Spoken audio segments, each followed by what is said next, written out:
ahora sí. ¿Ok? ¿Por qué la palabra agregada les decía? Porque se tiene que estudiar la demanda y la oferta, pero analizando los otros factores o vectores o variables macroeconómicas que se tienen que analizar necesariamente, como es la producción, como es la inflación, la hiperinflación, como es el desempleo, como es el sector productivo, exportación e importación. Eso hace que determine la demanda y la oferta agregada. Entonces, ya no se estudia solo la economía de una situación en particular, sino lo que pasa en todo el país. ¿Qué hace la macroeconomía? Estudiar la situación económica de todo un país. Obviamente que esto rige en manos de nuestro gobierno. Ellos, por eso es que tienen un Ministerio de Economía y Finanzas, por eso es que tienen un Ministerio de la Producción, un Ministerio de Trabajo y Empleo, etcétera, etcétera. Entonces, y tienen el Instituto Nacional de Estadística, que es el INE, donde publican todas las situaciones de la macroeconomía de nuestro país. Pero por otro lado, está el análisis técnico, científico, no político, que dice todo lo contrario. Pareciera que somos demasiado tontos o ignorantes y que nos pueden engañar así vilmente. No. Entonces, ¿qué es lo que el profesor enseña cuando enseñamos macroeconomía? Le damos al estudiante ambas cosas. Lo que dice el gobierno de nuestra economía y lo que dice la parte técnica de nuestra economía, para que el estudiante saque su propio análisis, su propia conclusión. Por eso es que les digo, por favor, no me malentiendan, ¿sí? Yo no soy masista. Yo no estoy ni en contra ni a favor del gobierno. Mis análisis son eminentemente técnicos. Repito, mis análisis son eminentemente técnicos. Yo no estoy enseñando macroeconomía política, no. ¿Ok? Estoy enseñando solamente macroeconomía. ¿Qué cosa es la macroeconomía? Analizar la situación económica de un país. Listo. Vamos a respetar, obviamente, lo que dice el gobierno. Ahí están sus publicaciones que hacen. Yo los tengo. Los voy a compartir con ustedes y lo vamos a analizar. Vamos a analizar lo que dice la parte técnica, los economistas prominentes, estudiosos, académicos, técnicos que tiene nuestro país, porque de verdad que hay buenos economistas acá, no es que no haya. Lo que pasa es que los callan inmediatamente, ¿no? Entonces, eso vamos a analizar para sacar nuestra propia conclusión. Por ejemplo, hace una semana y media me escuché hablar al presidente Arce y él decía que Bolivia, que el, el, ¿cómo se llama esto? El gobierno de facto de Áñez fue terrible para el país. Eso es lo que dijo, ¿ok? Y que ellos habían dejado un país con mucho dinero, con préstamos internacionales que no llegaban ni siquiera al 50%, que todavía Bolivia tenía capacidad crediticia para poder prestarse más dinero, porque ni siquiera habían llegado al 50% permisible, que es un parámetro de medición de la economía en el mundo para todos los países. Cuando tú pasas del 50% en préstamos, ya te puedes sentir quebrado, como Venezuela, por ejemplo. ¿Ve? Porque Venezuela sufre una deflación de su moneda, pero terrible, que no sé si ustedes han visto, pero en el Perú yo he podido ver, está llenito de venezolanos el Perú. En cada esquina para izquierda usted camina y se topa con venezolanos vendiendo de todo, vendiendo, robando, asaltando, por eso es que han chocado con el AMPA peruano, que es terrible también el AMPA peruano, y los peruanos los están matando, porque les están quitando chamba. les están quitando la comercialización de la droga, los sicariatos, los hurtos, los robos, todo, han chocado con el AMPA peruano. Es terrible la situación. Ahora pregúntense ustedes, ¿por qué los venezolanos se quedan en Perú y no pasan a Bolivia? Y yo he conversado con muchos de ellos. En mi barrio, yo vivo en una zona populosa, yo no vivo en una zona pituca en Perú. Yo tengo mi casa a la orilla del mar, pero es una zona popular, no es una zona de balnearios, de las Bahamas, esas cosas, no, es un barrio popular. Mi padre ha sido pescador, hemos vivido del pescado. Mi casa que yo tengo en Lima está a la orilla del mar, es muy bonito, pero es una zona popolucha, es una popular, así como cualquier barrio de Santa Cruz, ¿vale? Y ahí hay hartos venezolanos. En mi barrio ahí han alquilado cuartitos, techitos con madera encima del techo, en la azotea, un cuartito de madera, ahí están viviendo. Yo he podido conversar con muchos de ellos y le digo, yo vivo en Bolivia muchísimos años, ¿y por qué no se fueron a Bolivia? ¿Cómo se le ocurre? No, me dice, venimos escapando de Venezuela y vamos a meternos igual a otro país. No, pues ni hablar. Más bien acá en el Perú nos han permitido trabajar, acá no hay esto, acá hay trabajo, venden de todo, ¿ok? Entonces, ¿por qué Venezuela llegó a esa situación que la gente tuvo que escapar? Yo no estoy atacando a un régimen socialista, por Dios. Estudien, lean jóvenes. Un régimen socialista en doctrina es una maravilla. Es una maravilla. ¿Ok? La doctrina socialista es una maravilla. El problema son sus mandatarios que con la bandera de decir vamos a ayudar al más desprotegido, al pobre, al más ignorante, al que necesita más ayuda, se aprovechan y los manejan a su antojo y las evidencias son palpables, se pueden ver. Todos los mandatarios socialistas tienen a sus hijos estudiando en los Estados Unidos y lo atacan harto a Estados Unidos. El régimen capitalista tiene sus ventajas y desventajas. Yo creo que más desventajas que ventajas. No es una cosa maravillosa el régimen capitalista. Pero ojo, si usted compara la economía del régimen capitalista con el régimen socialista, ¿cuál es la que activa más una economía de un país? El régimen capitalista. Véalo por donde quiera verlo. Véalo por donde quiera verlo. Perú, por ejemplo, ahora está peleando con este presidente que ha ganado, que tiene criterios socialistas. No lo van a dejar porque los peruanos son terribles. Entonces le han dicho, ni bien baje la producción, ni bien viaje, haya mayor desempleo, lo sacamos este presidente de la patada. Y lo van a hacer. Ya lo tienen contra la pared. No lo van a dejar. Entonces, ¿por qué? Porque tiene ese criterio socialista. ¿Ok? Entonces, no es que sean malo las doctrinas. Por favor, entiéndanme bien. La doctrina socialista yo la he estudiado en profundidad. Y no solamente ahora, lo he estudiado cuando yo era estudiante en la universidad. Yo vengo de una universidad estatal en el Perú, de la Universidad Nacional Mayor de San Marcos de Lima, Perú.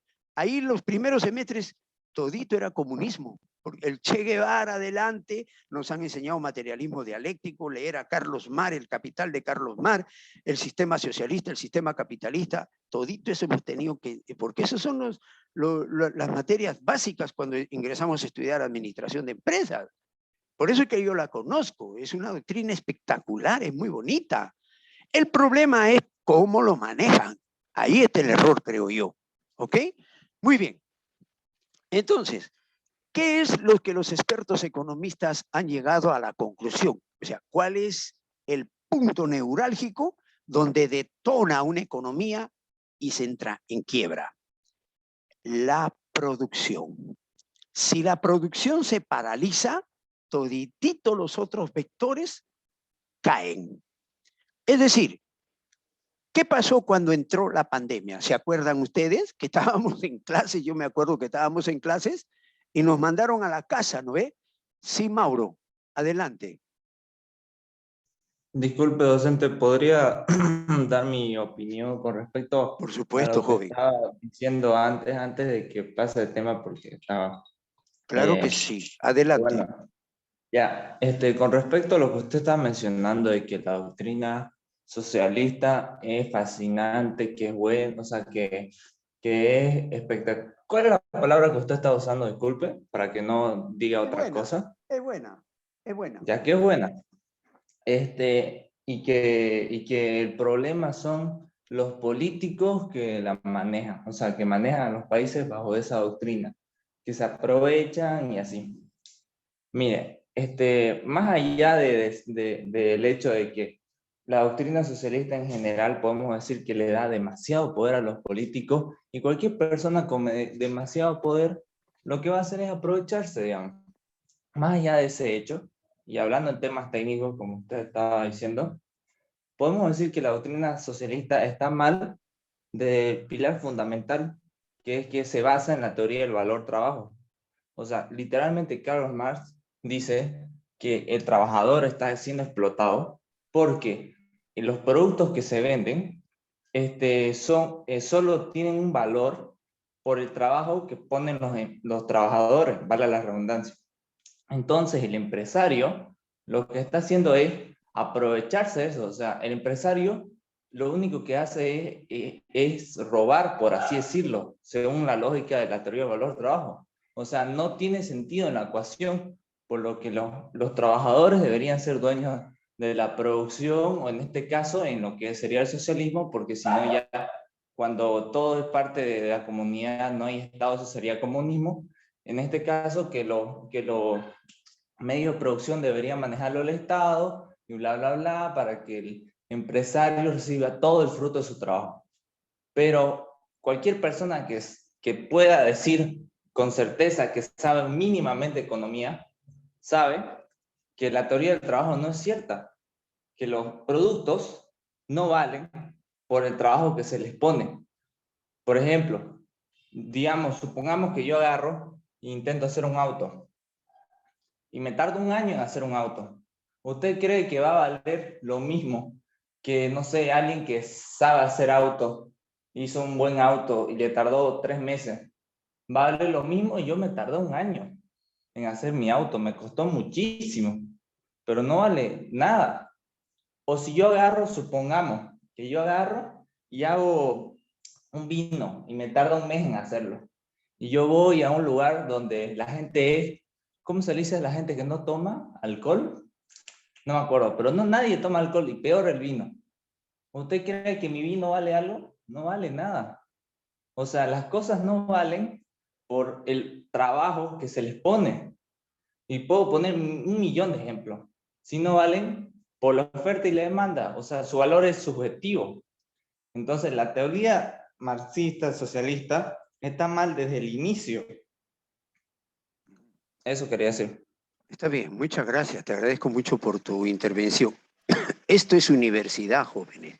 Eso significa universidad, unión de diversidades. Hay que escuchar a todos con todo el respeto y luego vertir nuestra opinión, debatir y sacar una propia conclusión. Así se estudia en la universidad. Te agradezco muchísimo por tu intervención, querido amigo. A ver, lo que yo he dicho, que la doctrina socialista es una maravilla en papel, en teoría, es una maravilla. La doctrina comunista no tanto, ¿ok? No tanto, porque ahí dice que el Estado tiene que administrar todo y apropiarse de todo, de todas las unidades macroeconómicas de un país. Todo pertenece al Estado. Dicen, en la comunista es mucho más estricta, mucho más fregada que la socialista. Hay una gran brecha entre la socialista y la comunista. Obviamente que todos los países con tendencia comunista, perdón, con tendencia socialista, están yendo al comunismo. Ejemplo, Cuba. Cuba ya no es socialista. Cuba es eminentemente comunista. ¿Me entiende? Ya pasó a otra etapa. Bolivia es tendencia socialista. Gracias a Dios todavía no comunista, pero va para allá. ¿Ok? Esto se avanza por etapas. En Bolivia se ha hecho un estudio y estamos en la etapa de la expansión y luego va a venir la consolidación. ¿Ok? Cuando se llega a la etapa de consolidación en un sistema socialista, prácticamente todo se convirtió al Estado y obviamente que pasas a ser comunista. Hay una gran diferencia entre la doctrina socialista y la doctrina comunista. ¿Ok? Por otro lado está la doctrina capitalista. Todas las doctrinas en papel, o sea, en teoría, tienen sus ventajas y desventajas. ¿Ok? Yo he estudiado las tres. La comunista es la peor, viéndolo fríamente, analizándolo fríamente. La socialista es buena. La capitalista tiene sus ventajas y desventajas. Una de las grandes ventajas que tiene el capitalismo es que se activa la economía. Voy a decirlo en palabras criollas, ¿sí? Se casan con cualquiera, hacen negocio con cualquiera, importación, exportación con cualquiera. No me interesa si tú tengas doctrina comunista, socialista, capitalista, de qué país eres, de Asia, de esto, de chino, negro, no me interesa. Se abren los mercados. Ese es el sistema capitalista.